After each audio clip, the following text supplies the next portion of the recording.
Anyway, first things first, my name's Kenneth Burr. My company is ILEG Technology Screens. So it's like 10 Celsius outside right now, 10 Fahrenheit. Anyway, we got to be out there anyway. We got things to do. And they're right in the middle of a cold snap. We got so much to do. Anyway, with that being said, we got so much to do. If I didn't repeat that 3 or 4 times already.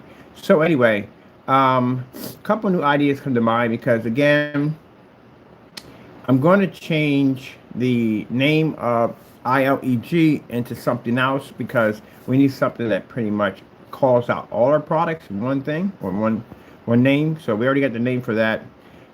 We do have now an exclusive members section for business, which I like that section right there. That's for our offline local business community. For online, we are going to convert the shopping cart here for business, and it's going to be for our online blah, blah, blah, online business. That's going to be for online business. That's not local. And the new website we're building, which is a gaming website, which I can't wait to start working on that. Matter of fact, I'm actually building a little cardboard kind of design for it. That is going to be our new site for our customers. So it is going to be gaming, and the gaming screens do everything. They do gaming, they do movies and sports, and they do all that crazy stuff. The Apex Gamer, we do like. I am keeping the Apex, but the Apex is probably going to get a new upgrade to it. I'm going to add something different to it. Maybe change the color or something to it. But anyway, yeah, so the Apex will be available on the gaming site. We'll have 3 gaming screens on there. We're going to have the Flex, which is 18 by 24. We are going to have, actually writing all this stuff down, honestly. Like, I should be writing all this down. Where's my notebooks at? I'm in here doing my search engine optimizer, man. The madness of the search engine optimizer. I need a notebook. Notebook.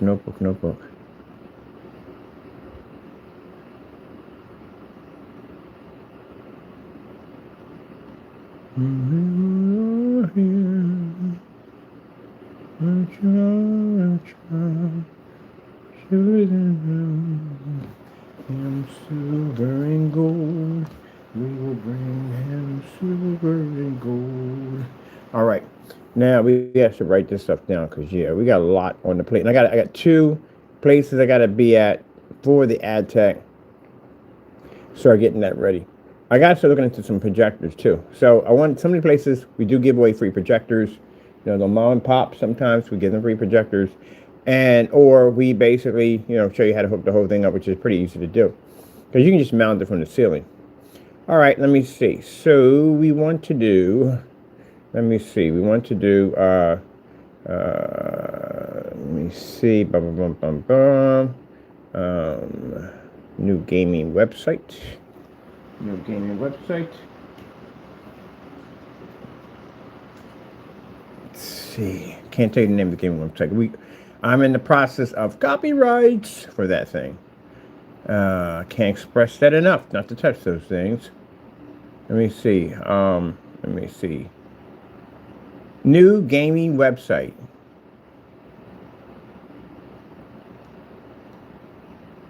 Oh man, we got the zombie screen we're going to be developing with the AdTech technology. It is blood red. It is freaking sick. I'm getting one for myself.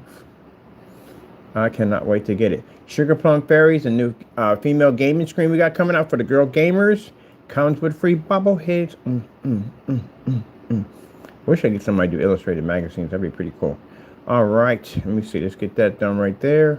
Let's put this right here, right there. All right. There. New website. On my notes. Pull this up. I know exactly everything we're doing in this one. All right. New website name. Can't put that in there yet. Now name.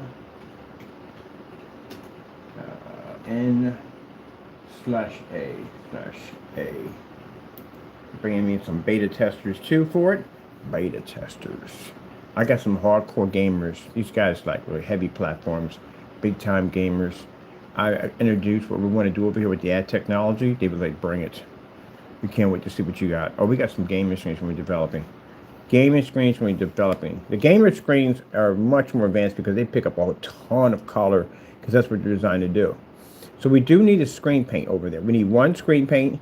We need 3 screens. Later on, we'll come out with a blackout cloth surface and a curve. That'll be later on. Because I know we got people that do driving simulators. I'm building one of myself, my own driving simulator, and definitely going to be using that to be one of the prototypes. We'll be showing off at Expo pretty soon. Our new stands and stuff like that. So yeah. And then on top of that, next year, because we know we got some things coming up financially, people doing things you shouldn't have been doing. I am going to be hiring people. So we're going to start bringing people on board, which I need a bunch of people who do that AI technology. We need you guys really badly because you guys can do some pretty cool stuff. So we want to have an advertising section for ad tech when stores come up and say, hey, I got this idea, blah, blah, blah, blah, blah, blah, and they'll pay for the package or whatever you design that will basically work with their store. So that'll be, that way they can come up, if they can't come with their own idea, you can actually design their idea for them using AI technology. You know, design a spokesperson for them, stuff like that, you know what I mean? That stuff. So that'll be involved. We need AI programmers for that. We need AI programs for advertisement, stuff like that. We need welders. Definitely need welders because we're going to be making all these different forms of brackets, different forms of gaming simulators. We need that. We definitely need, well, AIs are programmers too, so the same thing, programmers and stuff like that. We're going to need, actually we're going to need people to actually package items out because I'm looking at getting me a warehouse and for basically shipping items out, stuff like that, and packing equipment. It's just why I'm glad that I did research on all this stuff like years ago. So I know exactly where all these companies are at. If I ever reach the point or that plateau, I'm good to go. I already know, but I know I got to hire a lot of people. Let me see.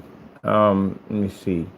And on top of that, with the technology we're already showing off, we're, like I said, we have investors, and the investors are liking the feel that the people are just gravitating to that technology. We don't really get to say much.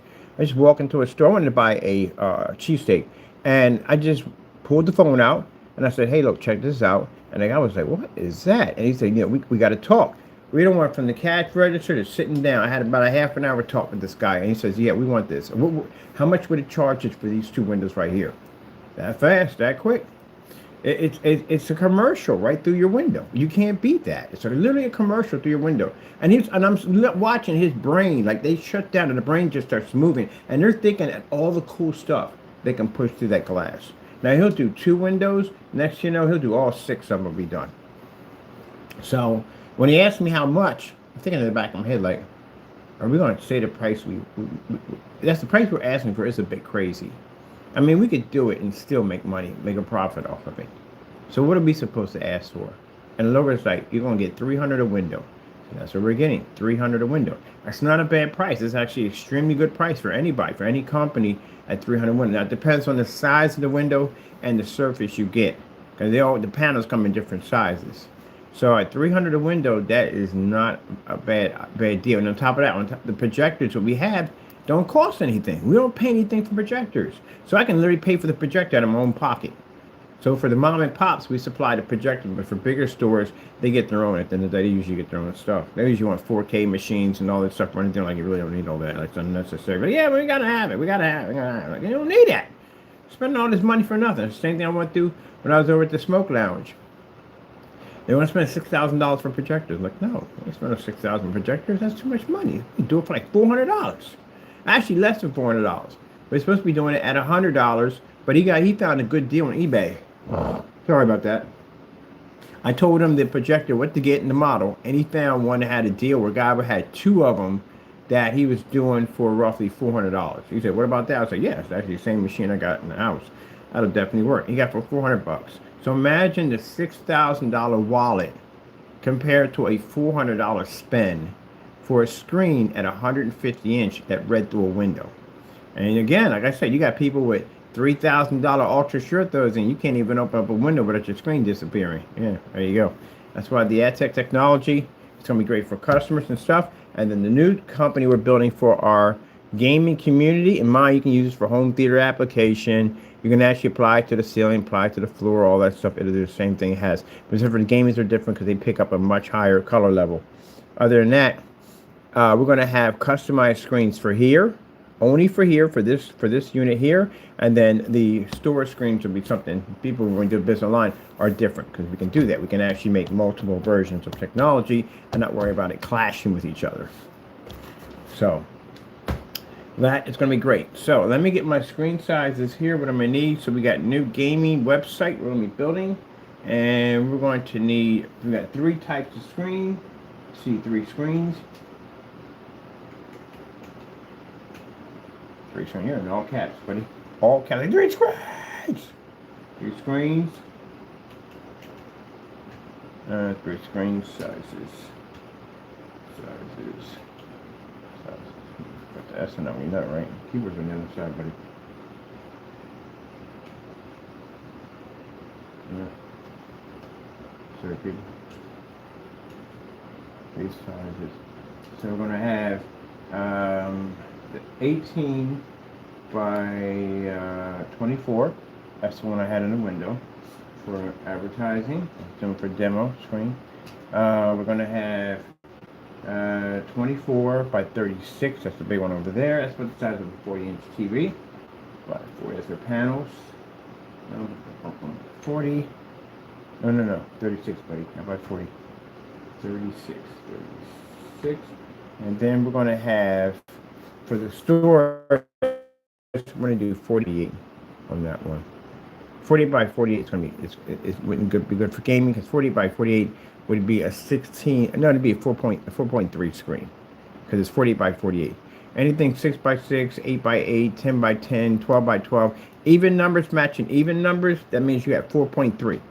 Now you got them odd numbers at 24 by 36 and so forth, high, longer screen, high in the top. That means that screen is a considerable high, like 5 feet by 9 feet, 120 inch, you know what I mean? 12 feet by 13 feet or 14 feet, 150 inch. In that range, that's that 16.9. And then you get those weird sizes like 128, 127, 126, odd sizes you would never find. That's 1610.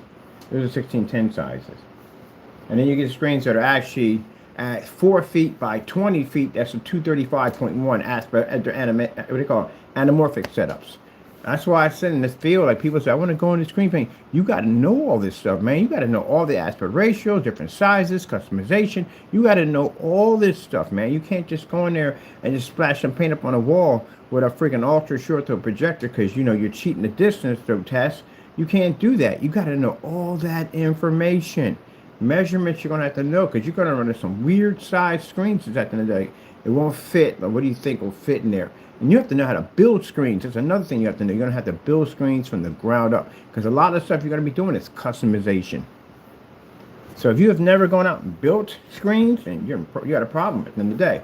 There's a certain way you got to build these screens at the end of the day. You can't just basically, people say, oh, you just put brackets on each side. No, you don't. You put brackets on the other side. When you go to press and pull that material over, you're going to have an imprint of an L in each corner. That's going to look very ugly. You have to make that look absolutely invisible. You can even build screens. If you got the, what do you call it, the carpet staples or furniture staples, I've built screens just using staples alone. But the highest I was able to go roughly at 1 inch high and 2 inches across, which is actually a thin strip of wood. I was able to go as high as 100 inches without going too wobbly.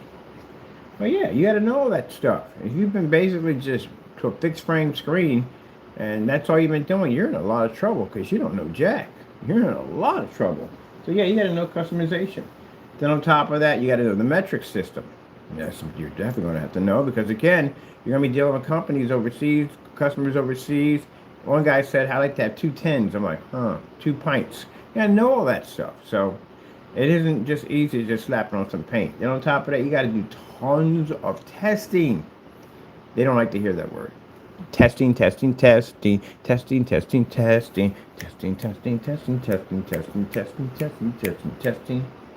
Yeah, because you know, how are you going to troubleshoot your product if you've never tested it? Because what I've seen in tests so far, you've got to be kidding me. That's the biggest joke of the day. I saw the Frankenstein mix test. That's it. That's the only test you ran. You just basically stuck it up near a window with the screen washed out and faded. That was the worst image I've ever seen on a screen. And then had the nerve to say it's passed the test. Man, you don't know the first thing about a freaking test at the end of the day. That's absolutely horrible. Oh, it passed. See, that's the sad thing about it is these are people who are used to following tradition. Tradition is if you get a white screen, the whole outer part of it can be washed out. You see little bits and pieces in the middle, like it looks amazing. It's incredible because you can see it. No, you have to see that screen corner to corner. It should match your cell phone. It ain't matching your cell phone. It ain't something wrong with your screen. So yeah, they were like, it looks excellent. It looks fantastic. I'm telling you. Your screens keep coming out ashy. Lotion on the skin. Lotion on the screen. Lotion on the screen. That's one of my slogans to play around with. Lotion on the screen. I will literally come in and rub lotion on your screen. It's ashy. So ashy. Like it just got out of the pool. Let's see. Next one. And they get mad about it. But hey, look. I ain't got time for the back and forth YouTube nonsense. I just take you to court. We can do it in front of a judge or an arbitrator. If you're that passionate and you feel at the end of the day that your gray screen is reading this amazing contrast level as you claim, let's take it in front of a judge. I don't have time for the YouTube back and forth nonsense, because at the end of the day, you're really not going to own up to it. You're just going to keep barking some dumb nonsense and no one has time to hear. So cut it in half. We're going to nip that in half. So we're going to take it to court and we'll go from there.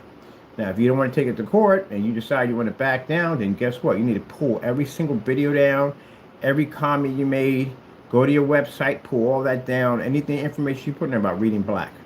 That's it. Yeah, come on, man. It's crazy at the end of the day.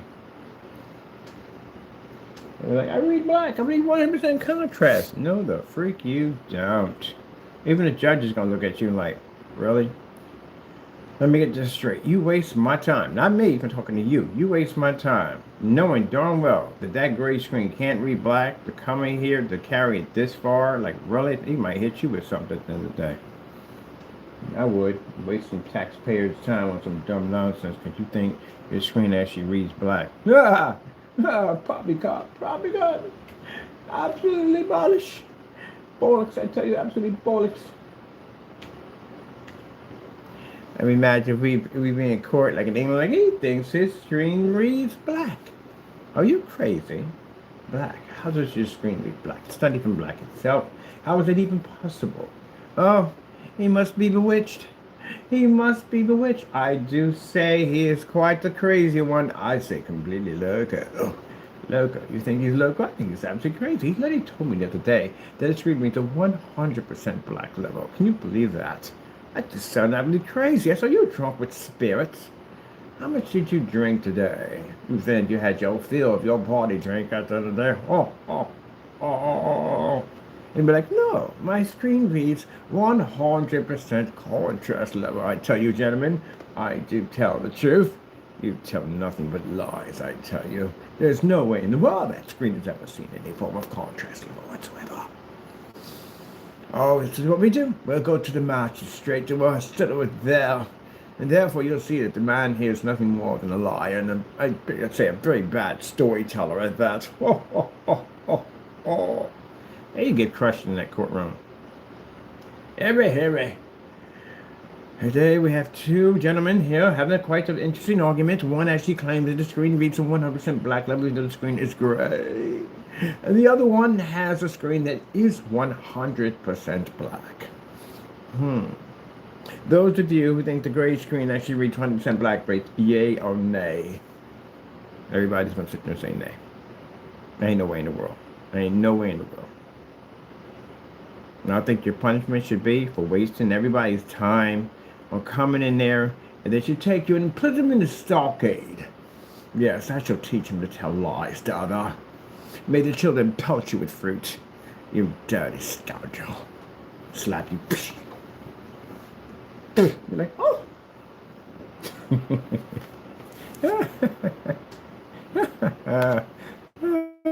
It's funny. All right, we got three screen sizes, 18 by 24, 24 by 36. I can actually picture all this in my head as I'm actually saying. I'm going to smell it. Oh! Make the boy like, oh. Put him in a stockade. You're lucky didn't have you hang from the gallows. Could have put you up on the gallows or gave you 20 lashings out in the town square. Unbelievable, telling such lies. Unbelievable. Oh. That'd be funny. Smack your paddle wig off the side of your head, be tilted to the side, smack. Such a liar. And yeah, your credibility is gone, man. Your credibility is everything within the science community. You tell a lie on something, you make something up, and you're caught on that, man. You just label forever as just no one will ever believe anything you say. Like all your work, even if you did work before that, it's all tarnished. I'm pretty sure, excuse me, that William Penn and a lot of those inventors at the end of the day, imagine trying to make someone believe that you used to capture electricity. They look at you like, okay, sure. So let me get this straight. You figured out how to get that in the sky here, right here, safely without killing anything. Huh. Okay, you're drunk. And nobody would believe that in the day. I wouldn't have believed it. Like literally, because you're talking about in the sky and you got it here? Like you captured it, you got it here? Yeah, they probably laughed him out. That's the thing about the end of the day. When you read about history, they never really tell about the really deep parts of it. Like what really went on. Like it wasn't everything was a smooth sailing. He just walked in and say, hey, guess what? I figured how to get this over here. Ta-da! And they're like, yes, good show. Hey, no, you had haters back then. You had haters from the beginning of time. You had haters. Even Jesus had haters. He had haters that have been around forever. The devil was actually one of the world's longest and oldest haters on the face of the planet. And in the universe, he is. The devil was the biggest hater. The first hater on the planet. That's the original Cameron, too, on top of that. He is. He's the one that started it all. But anyway, you didn't think about that. It's kind of deep, ain't it? But yeah, you think about it. Do you think these inventors walked in there and they were received warmly? I think they had peers among themselves that basically believed and basically looked at some of the technology they developed and they said, oh yeah, definitely possible. Yeah, definitely, boy, William Penn could definitely get that done. I really believe that. Like, oh, you crazy. I think he's gone mad. I think he's done too many inventions at the end of the day, and I think he's gone mad. There are people that were jealous over his work at the end of the day. There were people at the end of the day that wanted to accomplish what he accomplished and couldn't accomplish and became extremely jealous. Haters have been around for decades. You haters have been around for a long time. You stretch back to centuries. And guess who's the biggest hater of them all? Satan. Satan's the biggest hater. He's the first and number one hater of all haters because he hated on God to the point he tried to overthrow him. So when you're a hater, guess who you serve? Satan. Yep. You serve a being that tried to overthrow God. Here's something to think about today. There you go. Tuck that in your pipe and smoke it. Yep, not too long, because you don't want that thing to come and get you. Yeah, you listen to the world's biggest hater. What was the outcome of Satan, or Lucifer, which his name was, who tried to overthrow? What was the outcome? Did he conquer God? No, he was tossed out of heaven. He was turned into some hideous creature, and he was tossed out of heaven. That's what happened to him. He didn't win anything, right? Nothing happened, no victories, nothing, just nothing but misery and cast out of heaven and, embarrassed and everything that followed him went with it. So, kind of interesting, you haters who follow that one at the end of the day, same scenario, almost. I'm not God at the end of the day, but same scenario. You guys followed him, right? And now you're all following him at the end of the day. And when he gets busted, all you will go along with him. Did he get any victory? Did he accomplish anything? Did he do what he was supposed to do? Nothing. There you go. Yeah, kind of interesting, ain't it? It's interesting. I'll be sitting about this, and the Lord will put stuff in my hands like, yo, tell him this. Let him know this, and I'll tell you it. Yep, that's the biggest hater. But anyway, yeah, Penn had tons of haters. He had them. And people couldn't stand him. They could not stand him. Lincoln had haters. All of them had haters. Washington had haters. They all had haters. They always had somebody, always, for anybody, you're always going to have a one person sitting in the background that don't like you. You can be in school, you can have a hater. You can be at a job, you're going to have a hater. You could have a next door neighbor, hater. Now all your next door neighbors, say your grass looks immaculate, it looks nice and beautiful, and your neighbor's yard looks like someone been testing nuclear bombs in there. That guy's going to look at your yard every day, and he's just going to hate on you. You got to be surprised how many people hate on someone's front lawn. You know what I'm talking about if you got one. They'll sit there and they'll just stare at you. And your lawn across the street just hating on you. Just figuring out ways, hopefully, if something bad happens to you. But we got a heat wave. I know it's yours. We get patches now. You don't get no patches. They just blown through the roof. Yep. You get a brand new car? Hater. You got them all day long. Oh, no. Everybody got them. Everybody got them. But see, the difference between different types of class of haters, because there are category classes of you guys. They're ones that sit in the background. They don't really do much. They just sit there and they just hate. That's all they do. And you got other ones that go to social media, and they might type of stuff here and there, blah, blah, blah, blah, blah. But they're careful because they don't want to get busted and they don't want to go to jail for slander, defamation, or basically stalking and other nonsense. And then you have the other half. Well, that's y'all.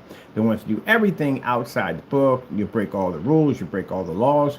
These are the ones that end up in jail. Yep. Different category class of haters, but everybody got them. Everybody got them. At your job, I guarantee you, if you're a person that comes in Monday morning, you're happy, you're full of joy, you know what I mean? Maybe you're the funniest person at the office, you got the best jokes, or maybe you just have a better car than they drive with a really nice car like a Hellcat or something like that. You got a hater.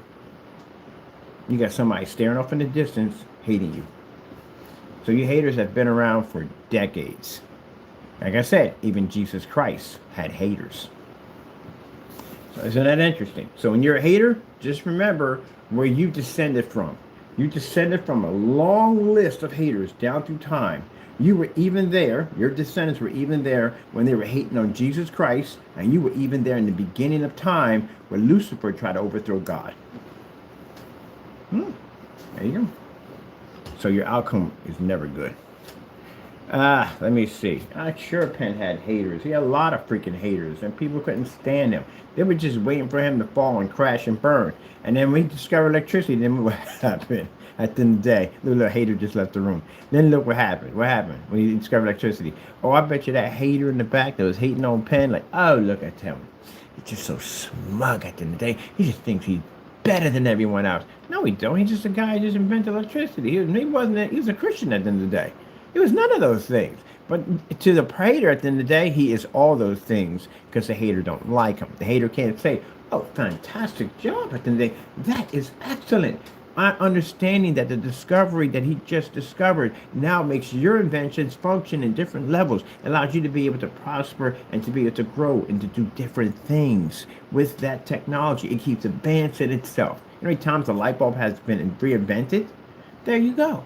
So if it weren't for that guy in the day, you know what I mean? Being a Christian man that he is, you know, you wouldn't have power in here. Probably take a little longer to get that power at the end of the day. Just imagine the setback and electricity. If it took longer for us to get it, if it was a setback in that. There you go.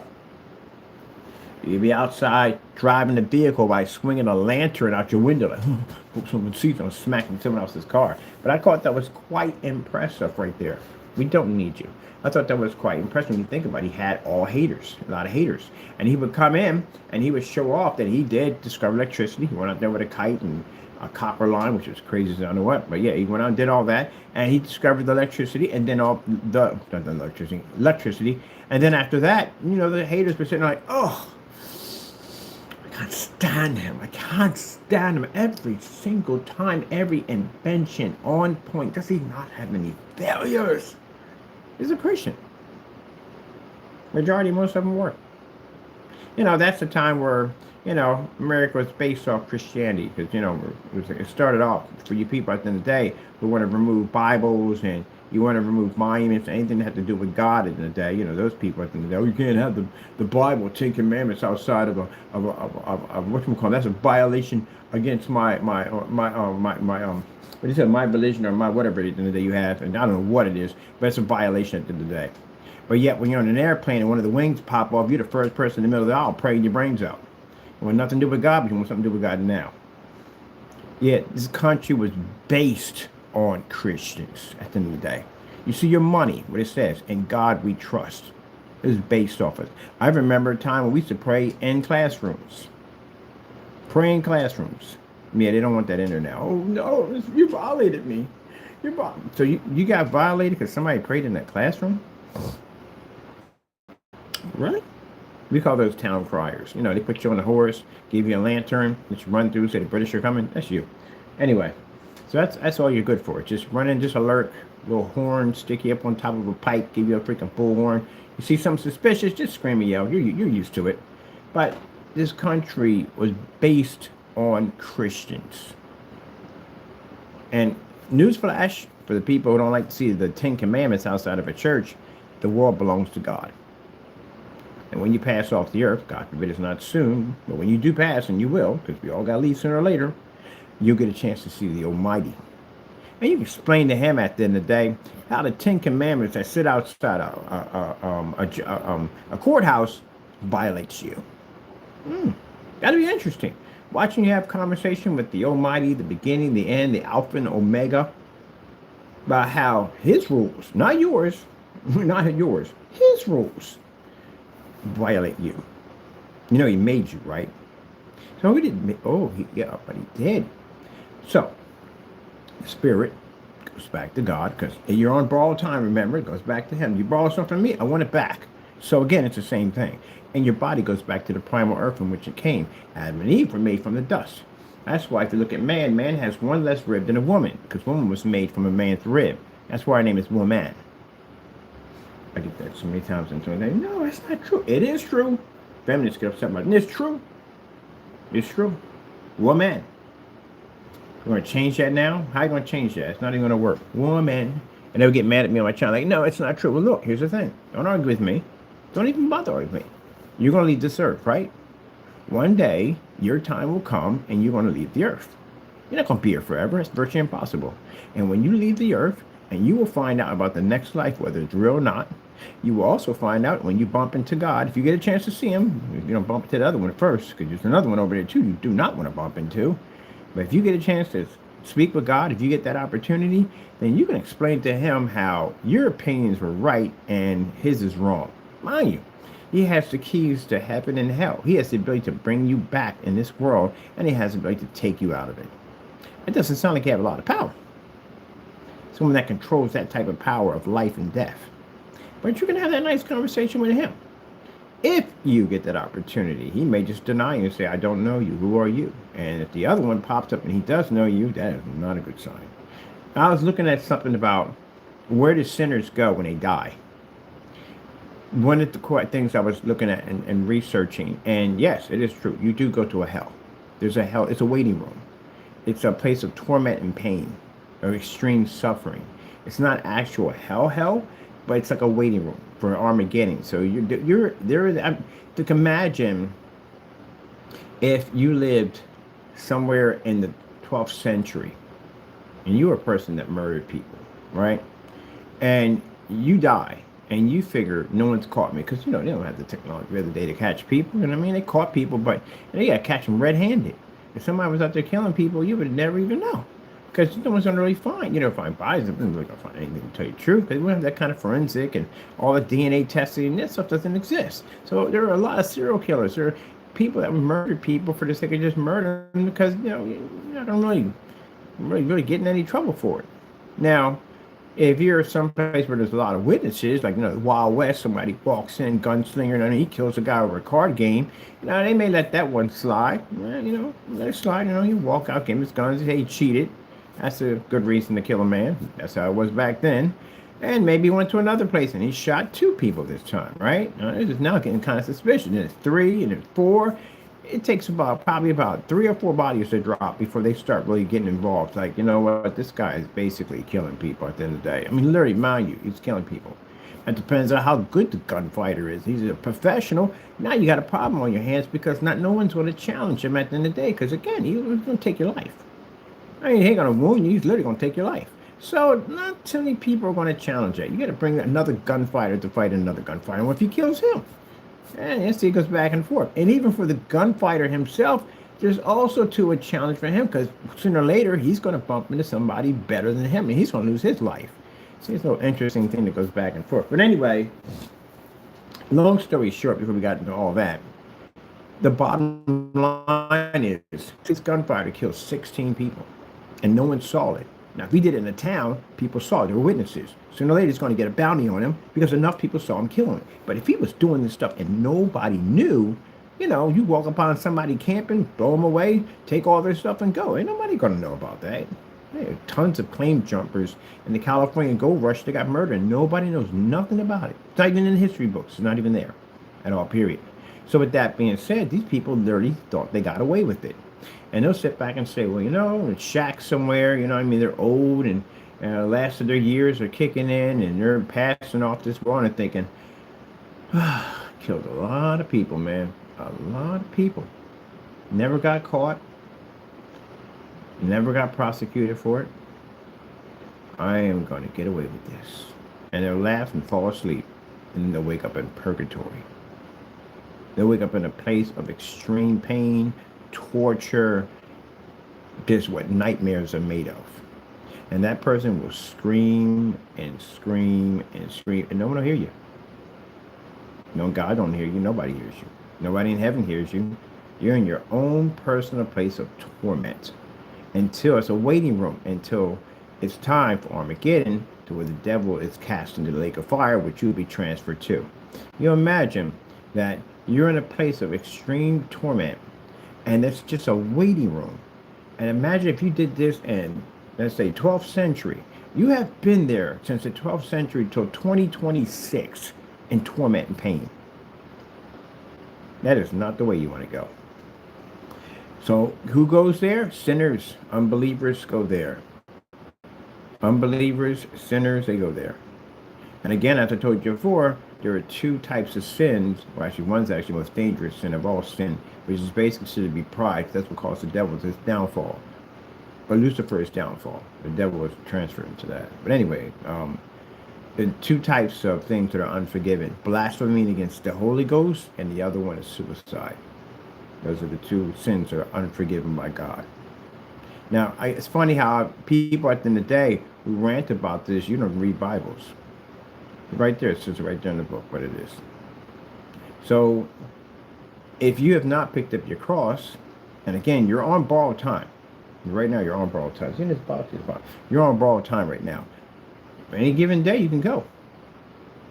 People say, oh, I feel healthy, I feel strong. I'm going to be here tomorrow. No, you can't say that. You don't know I'm going to be here tomorrow. You can't buy a Mack truck tomorrow. Anything can happen to you. Anything can happen to you. You ever watch Final Destination? You know how crazy that is? That's how life kind of plays out. Any turn of event could trigger your death on this planet. Yeah, the world is cursed. You're on a cursed planet. Your body's cursed. Everything on the planet's cursed. Has beauty to it. It does. Has beauty to it. It does. There's life. It's beautiful. It does amazing things. But all in all, when you get down to the nitty gritty of it, you're on a cursed planet. A planet that's plagued by death. So at any given time, your number could come up. It could be.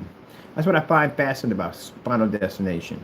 It's just one chain of event that triggers off another that basically causes your demise. Just one thing. One thing. That's what makes it so interesting. Death doesn't really play out that way. It doesn't. But when it's your time to go, it's your time to go. You can't fight it. And when you really think about it, let's just move aside your future. Let's move aside the car you're going to buy, the house you're going to get, money you maybe going to receive. Let's remove all that aside. You're going to leave the earth. That's it. That's the end of the story. There's no way around it. You can't beat death. Your body's dying right now. Every single day to go by, every microsecond, your body ages. And when you age and your body starts to break down, things change in your body. People develop all types of diseases that trigger off. There's all types of things that pop up in your body. It quickens the process of basically you meeting your demise. So at the end of the day, no matter what you do, you can go to this plastic surgery you want. You can work out all day long, which is still good because basically when you work out and take care of yourself, it kind of slows the process down. But at the end of the day, you're still leaving. You don't have a choice. It's kind of like, if you look at it like a giant pit that evaporates everything. And now right now, because you're young, you know, your system looks like this, right? And the pit is right here. That's how your system looks. And as you start to age, this table starts to tilt. And it starts to tilt slowly until as you get older, it starts tilting this way. Now mind, you're on this table. And then you start to get older and older and older, as it reaches up, you start to slide into the pit. Just like that. Now, people can sit there and say, well, how can you still build and stuff like that? Because I didn't build my future here. I didn't build a future here. I'm a Christian. I built my future for God. I built my future in heaven. I'm not worried about the pit at all, period. When I pass through that pit, that blackness, I'm going to wake up with Jesus. And those you haven't, you're going to wake up in fire. That's simple. Like, what's the meaning of life? The meaning of life is Christ. That's what it is. That's the meaning of life is Christ. Your choice. We're going to take heaven or hell. That's it. That's all it is. There's no people that, oh, I gotta search you. No. It's so simple and plain. You have two options. That's all you have. Heaven or hell. And you don't know how much time you have here. Can't say you have tomorrow because actually you don't have it. Nope. It's like playing Russian roulette. You know, every time you squeeze, that's going to be your day. Sooner or later, it's going to pop up. Now, for those people that are not saved, this is a very depressing thing to hear. And for those that are Christians in the day, it's not. It's not depressing to us because we go home. We don't have to be in this world anymore. We're not trying to stay here in this world. And we get the option. God says, hey, you can come home right now. Like, okay, go, bye. See you later. We go home. That's it. We're not stuck in this world. We're not trapped and bound by this world. So, with that being said, if this saddens you at the end of the day, that means you're not ready to be saved. And that means you're stuck by your worldly possessions. Like I said, when this man came to Jesus and told him that he practiced the Sabbath, you know what I mean? He practices everything. He does everything by the book. He's a very wealthy man. And Jesus said, get rid of all your wealth, pick up your cross and follow me. And he walked away very, very sorrowful because he couldn't give up his wealth. His wealth became his God. Even all the stuff he did, practicing the Sabbath, basically doing everything by the book, and his money was his God. And when Jesus said, give up all that you have and follow me, he couldn't do it. And Jesus sat there and said, it is easier for a camel to go through the eye of a needle. Imagine it, an eye of a needle, than it is for a rich man to inherit the kingdom of heaven. That's why it saddens me when I see a rich person pass away, a movie star, whatever.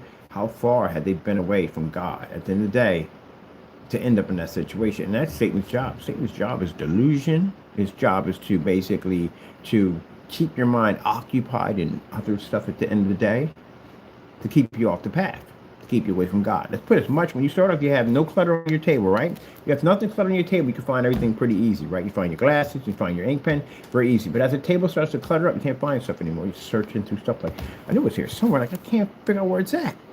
And next thing you know, it's like you lose it, you lost it.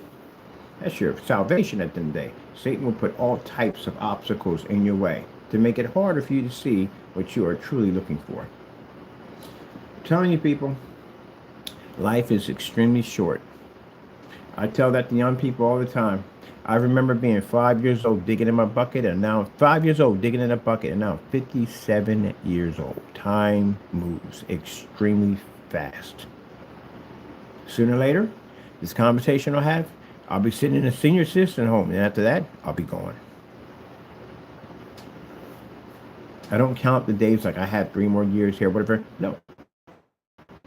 That's how it's going to be. 5 years old, one minute I was sitting there digging, next minute I'm here at 57. 57, I'll be here talking, I'll be in a senior citizen home. Next thing I'll be laying on the bed, and my time will come. Just like that. Gone. Yep. You ever watch when they do like the AIs and they show the aging process? Yeah, that's how fast it goes. So, for me, is it a sad thing? Nah. My mother smiled when her time came. She smiled through the whole thing. She was praising God. She went home. And you got people who fight it and scream and yell, they fight it. Yeah, they're not going to that place. Let's see, 48 by 96. What we got here for time? I got an appointment at 12:30. 48 by 96. There's going to be screen sizes, a blackout cloth, for the gaming blackout cloth. S F G blackout cloth. Now, why do I tell you all this stuff? Because I'm supposed to tell you all this stuff. I'm supposed to tell you this stuff every day. Every day. So, 2 types of Christian. You have a Christian that basically, Christians at the end of the day are supposed to talk about the Lord. Even though some people are nervous to speak around other people, yeah, I understand you get nervous, but the Lord will use you in His way. And He's got so many ways He's going to be able to use you to pass out His word. Sometimes you might not be the speaker, might be good as a speaker. So He'll use you another way. You pray and ask the Lord, so how can you utilize me to the best of your ability to serve you? You don't want to be that Christian at the end of the day that keeps the Lord's blessings under a blanket. You want to let the world know who you are and what you represent at the end of the day. You're going to have people at the end of the day that are going to shun you because of what you believe in. Like me, I stood on camera. I don't believe in abortion. There are so many people that will come against me on that. I don't believe at the end of the day of a man and a woman of a woman. I don't believe in that. They'll sit there and get upset about that. Now, some people will bend to this. I've seen churches with these rainbow flags sitting outside their churches. They will bend to this. These are churches that will not basically inherit the kingdom of heaven. And people will come against me and say, well, it doesn't make a difference. You don't do any business with me. You cannot threaten me with that. That doesn't work for me. Because at the end of the day, my Lord provides for me. At the end of the day, my Lord is the one also responsible for you able to breathe the next day. To be able to breathe right now, this very second, is responsible for that. So when I think about that today, on how much power God has, what you do and what you say does not affect the outcome of my world. What God says affects the outcome of my world. So I serve him. I don't serve you. So you can sit there and say, oh, no. I don't believe in attacking gays and lesbians. No, because that's wrong. Vengeance is mine, saith the Lord, and thou should not kill. You're not supposed to do that. I got friends of mine that are gay. I tell them right to their face, I don't believe, and your whole thing at the end of the day, your whole relationship, I don't believe in that. Now, do I believe that basically people should take you out in the street and beat you to death? No, that's not their right at the end of the day. If anyone lays hands on you, I'm laying hands on them. I got your back at the end of the day. I'm not going to let anybody touch you at the end of the day. If you need food or whatever in the day, I got your back. But I don't believe in what you believe in at the end of the day. That's what it is. I believe at the end of the day that Solomon and Gomorrah. Do you understand what Solomon and Gomorrah is about? Did you read the Bible? Some don't want to read this part. What was Solomon and Gomorrah about? What was going on in the city of Solomon and Gomorrah? There were men sleeping with men. There were women sleeping with women. There's all types of perverted act that was going on in this city. And God got tired of it and said, I'm going to destroy this city with fire. So he sent down some angels, and these angels were very, very, very beautiful men. And as they entered, the men of the city saw these men, and they started beating on the door, requesting for these men to come out so they can like them, to get to know them. And one of the God's anointed came through the door and came up to the door and said, no, you don't want nothing to do with them at all, period. Because you're gonna lose your life with these people. These are angels. These are powerful beings. They're beating on the door, and they offered these men their daughters. And they said, no, we don't want them. We want those men that were in there. And the angels, when they came out, of course, angels, whoop, they disappeared. They came there to warn them to get out of the city because God is coming to destroy it. The city is under judgment. And before the judgment came, he packed up, it was Saul's wife, Saul's wife. He packed up everything, and they started running out of this city. And Saul's wife turned around because she was of this world, and she turned into a pillar of salt. Do not look back. Lord Bessie salt and the cleansing the earth. Yeah, he did a lot. But anyway, yeah, Saul's wife turned into ice. Turned into a pillar of salt. So that city was destroyed. Not one person survived. Not one person escaped. Every single thing in that city was destroyed. Dogs, cats, animals, whatever. It was wiped off the face of the planet. Now they found remnants of Sodom and Gomorrah, and they said the destruction that hit that, no type of volcano or anything that we have on this planet, not even the warheads we possess today, could match the amount of destruction that hit that city. So what caused that type of damage? Now people say, oh, it's UFOs. Oh yeah, get off that topic. UFOs don't even exist. What type of destruction could cause that? You mean to tell me today's weapons we have today could even match that type of destruction? So what caused it? And the Bible says what caused it? It said God caused it. So if God was a person who supported this, then why did he destroy an entire city and laid everything to ash? But like I said today, I believe what I believe in. But when the time comes, sooner or later, you're going to die. You're going to leave this planet. And when the time comes, you get a chance to talk to the Almighty himself, if you get that opportunity. And then you can tell him how he's wrong and you're right. The scary thing about death is for people that are not saved, you don't know what to expect. You can have a person to be an atheist all his life. When the time of death comes, he becomes extremely nervous because these people are scared of the unknown.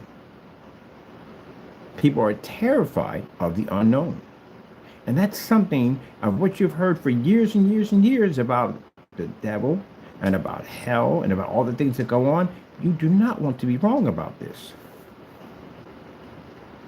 Tell me you want to be wrong about this. Is this a mistake you want to make at the end of the day?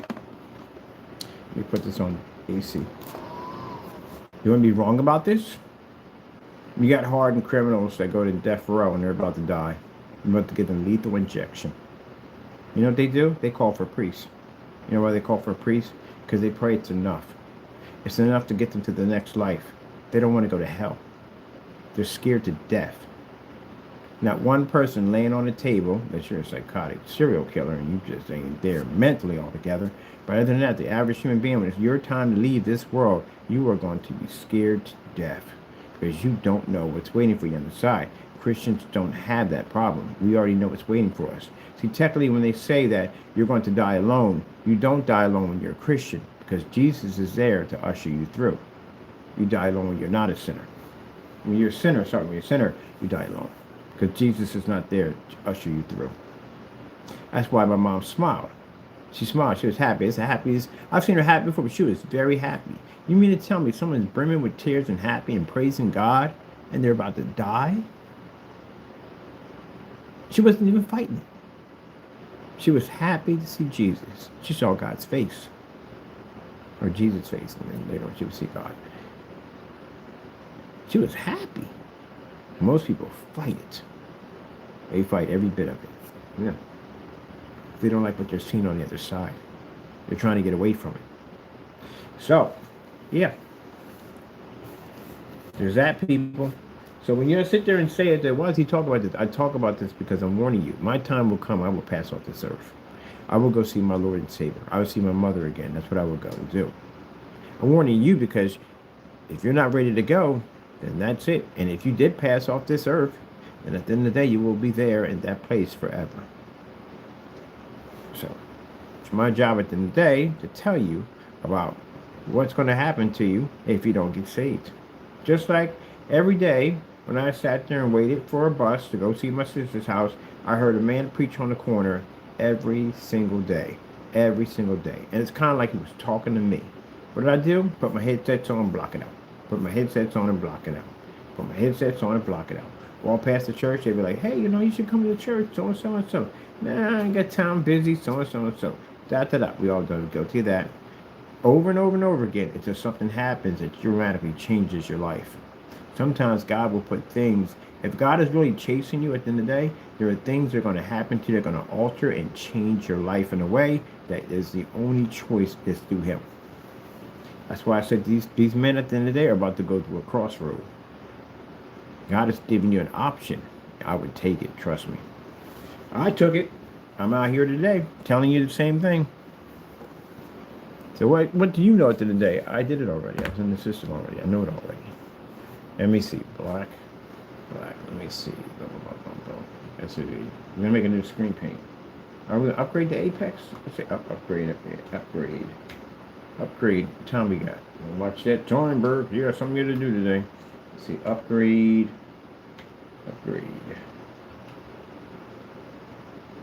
Now, I got brothers and sisters in my family right now that I need to talk to because they're caught up in the world.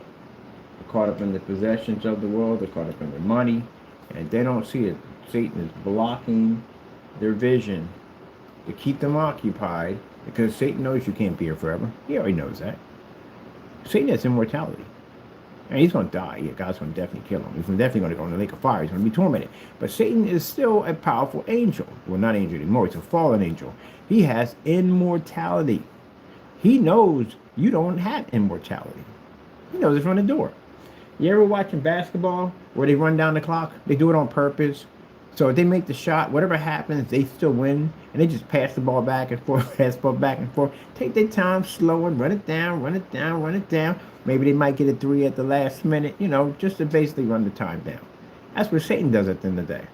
Satan will clutter your life with all this stuff.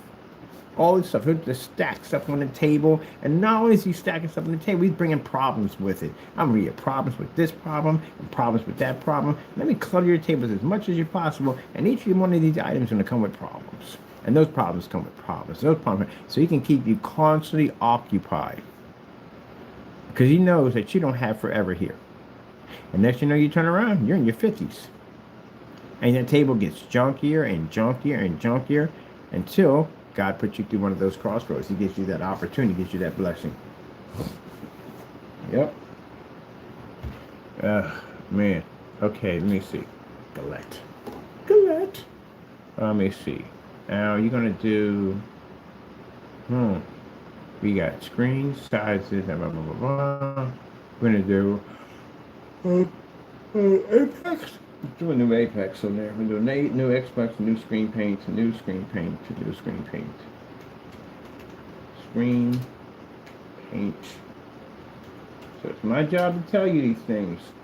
I don't tell you these things to scare you. I tell you these things because it's going to happen. You are going to leave this world. It's going to happen sooner or later. Whether it be old age or whatever way, it's going to happen, but you're going to leave.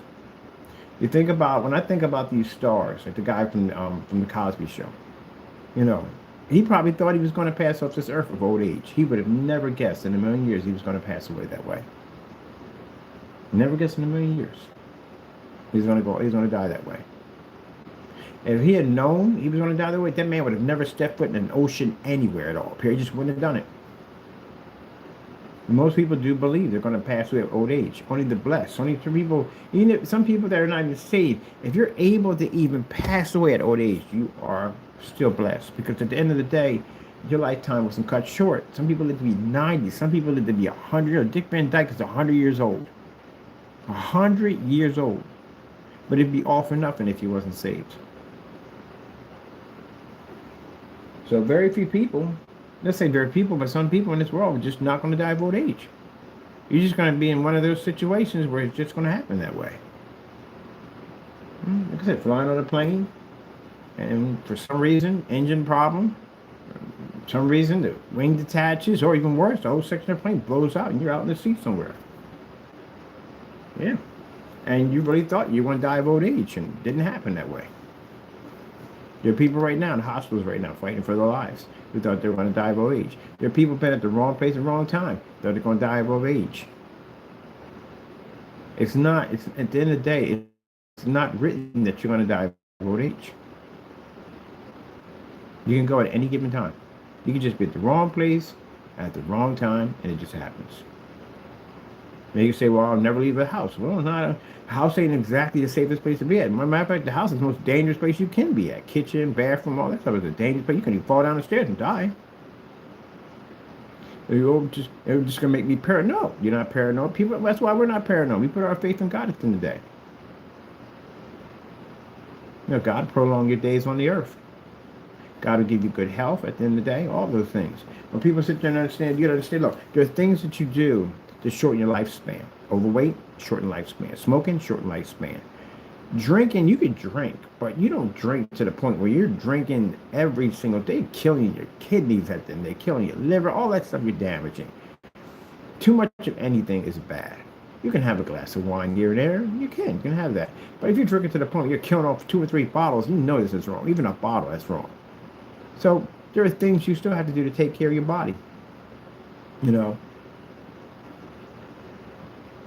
people don't understand that this is going to take off some people, but it's true. Being overweight is a sin. It's called gluttony. It's in the Bible. It's one of the sin. Yeah, the Romans had a very interesting way of gluttony. Now they weren't. Some of them were actually pretty big, but what they did at the end of the day, they took gluttony to a whole nother level. If you know about this one, you heard about this in history books, that they were so greedy, so consumed with greed, that they could not be full. Which means at the end of the day, what they would do is they would eat until their heart content, and then they would throw up in pots in order to put more food in their stomachs. That's not the epitome of greed. I don't know what is, but that is greed. You imagine how disgusting that is. You're going to throw up in a pot so you can put more food in your stomach. That's gross. But anyway, yeah. But if you look at being greedy, when you're eating like that, it's being greedy. Eating all that food, just being greedy. Greed comes with a price. Gluttony comes with a horrible price. You've seen my 600-pound life. These people are in prison in their own bodies. They can't go downstairs. They can't walk down the hallways. Something you do every single day like it's nothing. They can't do.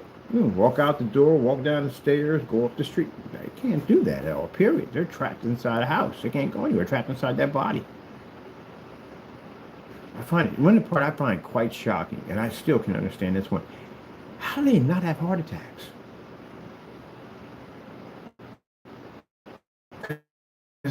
they'll be like, I've seen people roughly at freaking 150, 160, 180 have heart attacks.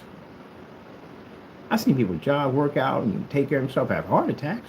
These people be roughly like freaking 600 pounds. And then the stuff they shove into their system, like 30 greasy hamburgers and fries and all that stuff. And you're like, no, they haven't had one heart attack. Not one. It's interesting. After they lose all the weight, then they have a heart attack. About stress on the body. Unbelievable stress on the body. They have all kinds of really messed up stuff that happens to them as they lose weight, which is crazy. Most of them have heart attacks. Battery died. Battery died on here. That's what happened. All right. I got to tie out of here real quick. Just want to do a demonstration real quick. I got 100% on the search engine optimizer. Yeah, I got to charge my phone. I got some business to take care of. So I hope you guys have a good one. I got to go, and God bless.